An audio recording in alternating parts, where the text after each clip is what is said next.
Hey everyone, it's Sally Estlin here on Magic Mike Moments. Thank you for joining me again. And today I'm very excited to sit down with Reda Jacobs all the way over in South Africa. Welcome, Reda. Thank you, Sal. It's very good to be here. Yes, it's very exciting. So, before we get into our conversations, let me just give a brief little introduction to you. So, as I said, you're in South Africa and you started your career as a professional nurse and then chose to further your studies as a mental health practitioner. You specialised in psychiatric nursing and you've been working in community mental health facilities for many years, first at local government and later at the Department of Health as the program coordinator. You qualified as a TREE, a trauma and tension release exercise provider in 2012 with Dr. David Bocelli and attended his advanced training just before lockdown in March 2020. So, natural healing therapies and homeopathic remedies are part of your daily life in your practice and at home. And I have since met you through Activator Healer Coach program. So, you're a healer on all different levels. So, welcome, welcome, welcome, Rita. Thank you very much, Sal. It's So, lovely to be here. yeah, it's so gorgeous to actually just take the time to sit down and talk about your stories. That's what we do with Magic Mike Moments because everyone's got a beautiful story, and it's just like nice to listen to it and learn from the wisdom that you've gained over the years. So, why don't you share with us a little bit about your journey to where you are today, like some of the challenges that you've had, how you've overcome them, but just a bit of your story so we can get to know you a bit better. Yes, I've always had this longing to have my own little practice, where I can work with people one on one. Coming from the medical fraternity, it was not the actually where I felt so much comfortable, though it was part of my learning process, to learn what happens, and I for many years I know that the body can heal itself. So working with the medical model was a bit challenging for me, especially in psychiatry, where Mm-hmm. people are given diagnoses and they put on very strong medication, and you see how it actually dampen the inner side of them, who they are. So Yeah. yes, that is actually my passion, is to teach people that our bodies can heal itself, and that we have a deeper purpose and a purpose in life, which we have to nurture, for it to come forward. That's basically what it It's is about. so true, so true. So, were you born in South Africa? Yes, I was. My family has been here for quite a number of decades. I was born, I guess my forefathers came from Europe, which usually is the case, but that was many years ago. So I'm a South African, and yes, I chose this country for myself, and we went through turmoils and many changes since Mm-hmm. I was born. So it was an interesting journey, being in a country that has transformed so much. Um, I yeah. mean, I've only seen it from the outside in, but I could only imagine some of the turmoil and the challenges, as we like to say, for what you've gone through, because you've also brought a family up in South Africa as well. Yes, I've got three daughters and I've got six grandchildren now. So Wow. yes, and they all live in not too far from me. So we are, I think, because we sometimes life can be challenging here. So we are quite don't a close knit family. Yeah. We support each other, and I've got three beautiful daughters, and with their families and my sons-in-law. And I really appreciate them all, because they all bring so much beauty to my life. Absolutely. So you're located north of Johannesburg, is that correct? Yes, it's about 400 kilometers north, almost on the border of with Zimbabwe on the one side and Botswana on the other side. Right. So not too far from the Kruger National Park. Whoa. Um, yes, it's a beautiful area. We have a diverse area. So one part is in the mountains, where we live, it's more flat. It's more like Highveld kind of climate. But Mhm. if I just drive 100 kilometers to the one side, I will be in a place where it's rainy and yeah, different seasons in the mountains. So it's you can go. My daughter stays in a place where it's very hot as well. So it's different sceneries and different climates in this area, Mm. and the wildlife as well, Yes, which is so part of our country. I was just about to ask because, people always ask me, and, I do have koalas that come up. There is one that comes into the tree out the back, and I do have little echidnas that come into the garden and that sort of thing. And I do see kangaroos jumping down when I go walk along the beach now and again. So, what sort of animals do you see on a regular basis around there that, would be? Well, I do see the the primates, the monkeys. We see a lot of monkeys in the main area where I work, and the other one is baboons. Quite a lot of Ooh, baboons. right, And then if I want to see bigger animals, I have to go to the game reserves right. because I don't walk around. But some people do have like buck and so on their farms. There are lots of farmers here who have game on their farm, but you won't get the big five, the lions and the leopards, and they are mostly in the bigger game reserves. Yeah, So, did you say the big five? So that's the yeah, lion. the big five. Yeah, what are the big five? Share that. Yeah, it's the elephant and the buffalo and the lion and the what is it else? It's the oh yeah. No, I just can't remember which is the other one. But yeah, elephants are such beautiful creatures. Yeah. I really love them. And we're close to the Limpopo River, so just across the Limpopo River in Botswana, there are many elephants. Mm-hmm. Um, so Yeah, amazing, amazing. So, wow. So you've got to go into the game reserves to see those big five, but you've got the monkeys and yes, spoons yes, around you. because yeah, but yeah, some places they do uh, get over the fences where people live, so they can sometimes cause a bit of havoc, but mostly they're contained. That's hilarious. That is hilarious. So, getting into nursing and then the mental health aspect of it all, was that sort of, particularly the mental health side of it all, is that well adopted in South Africa, or is it sort of, when you chose to do your studies and things, it's well received, so to speak? Yes, it is. As a nurse, it was one of my basic trainings, Yeah. a four year studies. Hmm. So yeah, mental health is.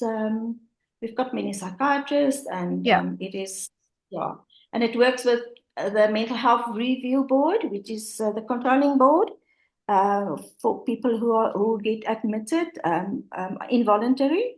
So Mhm. I used to work with the review board for about 6 years. Right. Um, yeah. So yeah, that is the administrative part of it. And I also worked in clinics, running mental health clinics for the state. Right. Right. Yeah. So yeah, and then I also there's a mental health facility not far from us, which I used to visit once a week. So yeah, but yeah, it was the chronic patients that are admitted there are like really almost yeah, they are not seen and not heard. Mm. So yeah. I think I probably put my question forward a bit. What I was getting at is like mental health, of course, is mainstream, and you've got your psychologists, psychiatrists, and the mental health area. Yes, yes, it's And in the Western yes, world. and how about aligning that with the more natural therapies approach? You've got quite involved in that area now, and with healing as well. Can you? Yes. How's that adopted over there? Not so much in mainstream. Mm. I would say many people step up in private practice and so on. Hmm. Um, and it's, I would say it's more like people who go the naturopathic way, Yep. who support these people in a natural way, and it's becoming more and more, um, but it's not mainstream. Yep. Well, very much like here, I think, as well. So Yeah, the same in Australia. But I mean, naturopaths is broadly accepted here, and it's just, it's not yeah, uncommon at all to see a GP, but also see a naturopath, and combining yeah, yeah. both elements. But it's just it's the state patients, the majority of our people cannot afford other treatments, so they have to go to the state hospitals, and Right. where that's they don't have a choice. But some of them go to the natural, the more indigenous natural healers. Right. Uh, that is also the other part where people um, uh, seek help, is the traditional ways of healing. Yeah. Yeah. Which is, Some Burmans and people who do it in a different way. yeah, interesting.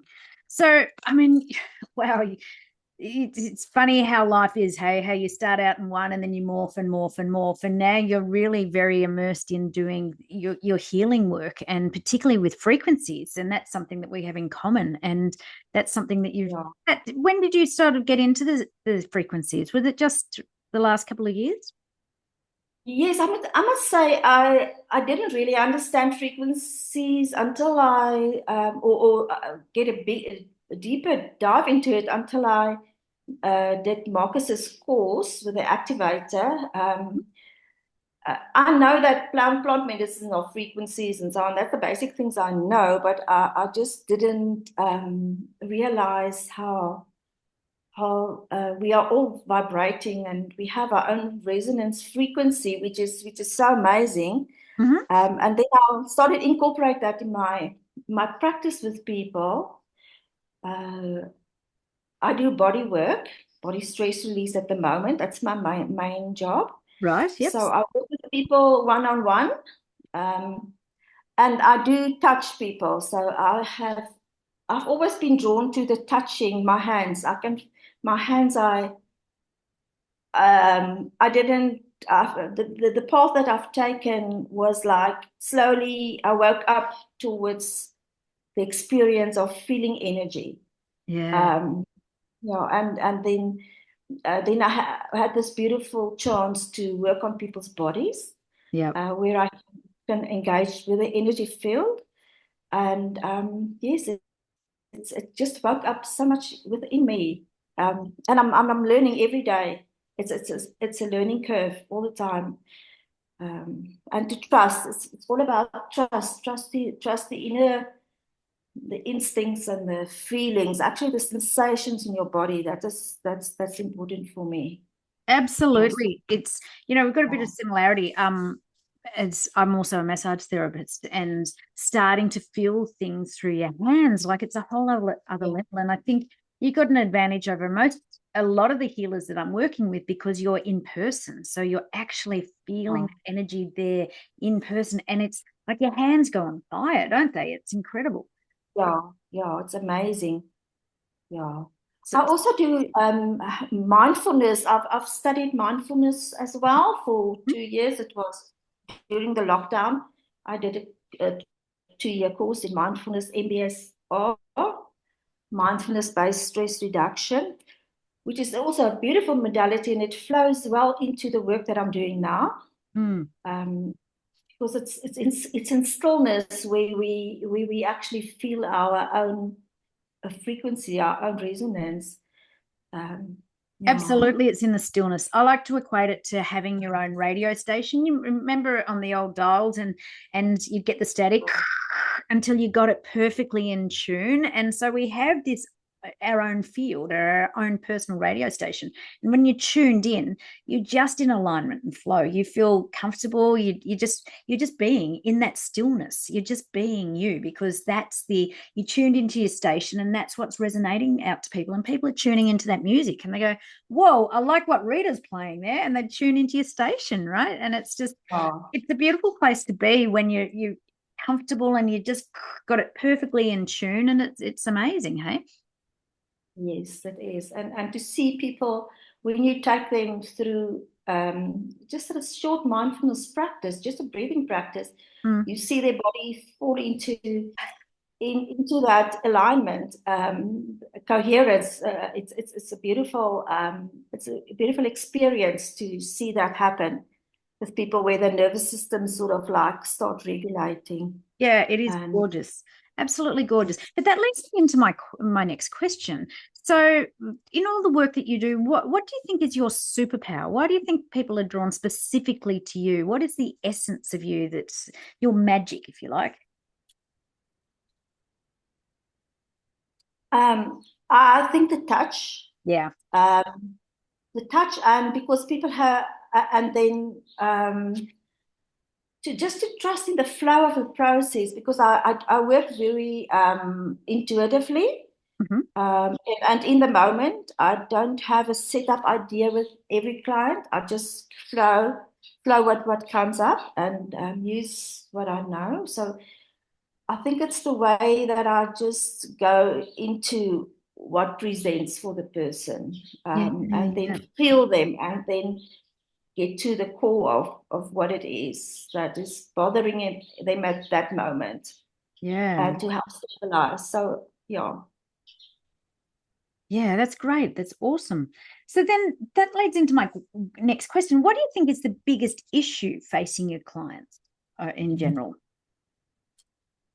Uh, People are so busy. Yeah. They don't take time for just a short mindfulness practice. So I do teach, whether it's a male or a child or a female. I teach them all just a basic coherence practice. Mm-hmm. Uh, and I do, as people, it's like they scattered and they're very busy. And then all these underlying anxiety, not coping with life comes up. Yeah. Yes. Yeah. So then that would lead to my next question. What would be 3 top tips that you could sort of share with people to help them get out of that scatteredness, not coping, that sort of thing? What would your sort of first 3 things, just general advice sort of tips be? The first one is to practice stillness in Mm. a very short way. They don't have to do it long practices, Mm-hmm. but you need to make a choice there and say, I do want to step out of this busyness in my life just for Yeah. a second or two. Yes, and then uh, to be aware of what we eat and what we take into our bodies. That is important. Mm-hmm. And because I do see many people with physical ailments, lower back problems and shoulder problems and so on, it's also movement.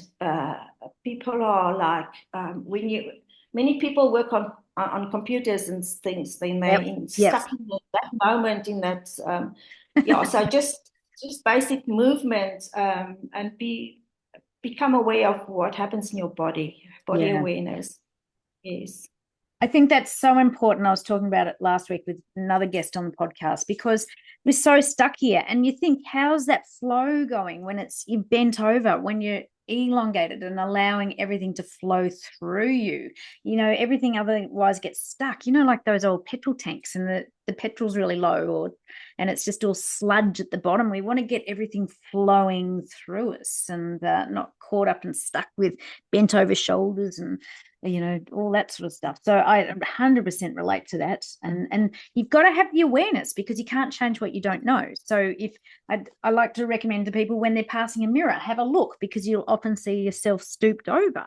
And, be mindful when you're sitting at your computers to roll your shoulders back, just little things, right? And to get up away from the desk and, stretch your arms out, or give your arms a bit of a shake, or just get everything flowing, because you think when you're sitting down, where's the pressure going, and then look at your posture. I mean, it's little things that can have a huge flow-on effect, though, when you have that awareness, right?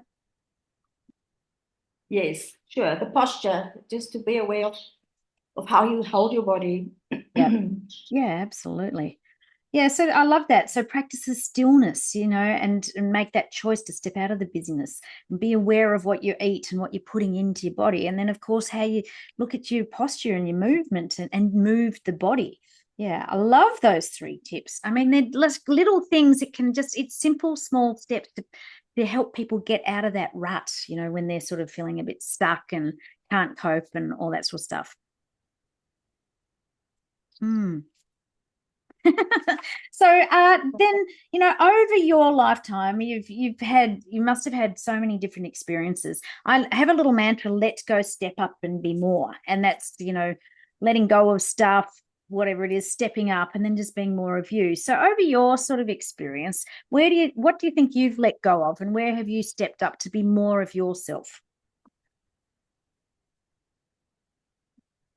What I think is, I've I've letting go. It was not easy for me letting go of limited belief systems. Mm, I grew up in an environment with it's very restricted way of, especially around religion. It's so right. the, you believe this and this and that's how you grow up. So stepping out of that, or just stepping a little bit further away to see the bigger picture of life, Mm, uh, has been one of the major changes I made for myself.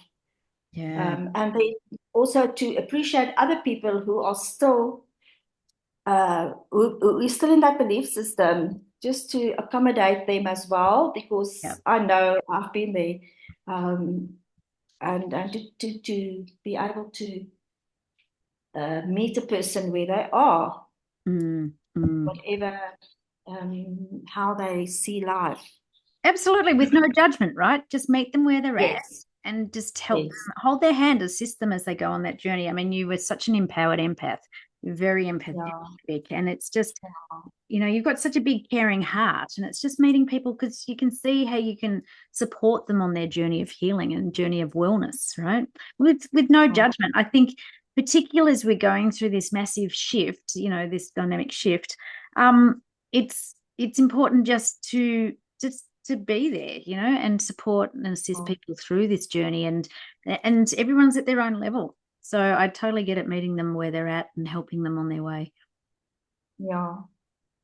Hmm. That is it's a privilege to be able to have people coming to you, um, and trust that Yeah. you will guide. And that part of that trust, part of it is stepping up. So where do you think you've stepped up? Have you stepped up with your confidence, in your courage in yourself? It would have been challenging to then follow this path that you believe in when your background or the environment was probably, like you said, with religion, it was a little bit different, and some of the limiting beliefs and overcoming those. So where do you think you've really stepped up in your life? I do think I'm more confident in how I see life. I know my way of seeing life is not the big, it's not it all, Mhm. but I'm more comfortable to share who I am, and not hiding so much, of what, yes, how I see things. So as previously, I would not tell anybody I do energy work. Yeah. Uh, Now I can confidently tell people, but I think also the people have shifted. There is a shift happening, so people are more conscious of of of this kind of work. More open So to it, more receptive to it. more open, more receptive. Yeah, Yeah. Yeah, for sure. yeah, yeah, Yeah, and that's just you being more of your authentic self and just being more uh, open about that, about who you authentically are, and I love that. Just you're being seen for you, right? Being seen for who you truly are. Love that. yeah. And Very, also with my family, because they didn't always understand the work I do. yeah. Uh, so yeah, but I'm open now, and I don't hide. It's so good. Yeah. So, yeah, then I was going to say, yeah, so what is the thing that gets you out of bed? What are you most passionate about? You sort of touched on that earlier on. What drives you to bring and brings you joy every day? Yeah. I think the first thing is my family. Yep. Just recently had a little new a granddaughter, Hmm. uh, which in my eyes was like a little miracle because my daughter didn't fall pregnant or didn't keep a pregnancy for a few years. Right, right. Uh, and she fell pregnant, and it was just such an amazing experience to see her grow through her pregnancy, and yeah, it was amazing. Mm. And So my you also, family is important. yeah. And you also mentioned before, teaching people about like the body has its own ability to heal itself. And Yes. I love when I get new clients excited about what they will bring, and I've just been receiving so many wonderful people through who've been referred to me as Mhm. clients. So yeah, that is very exciting for me to see who the person is coming in and what they need from me and how we connect with each other because I also learn from them. Mhm. So Yeah. it's mutual learning.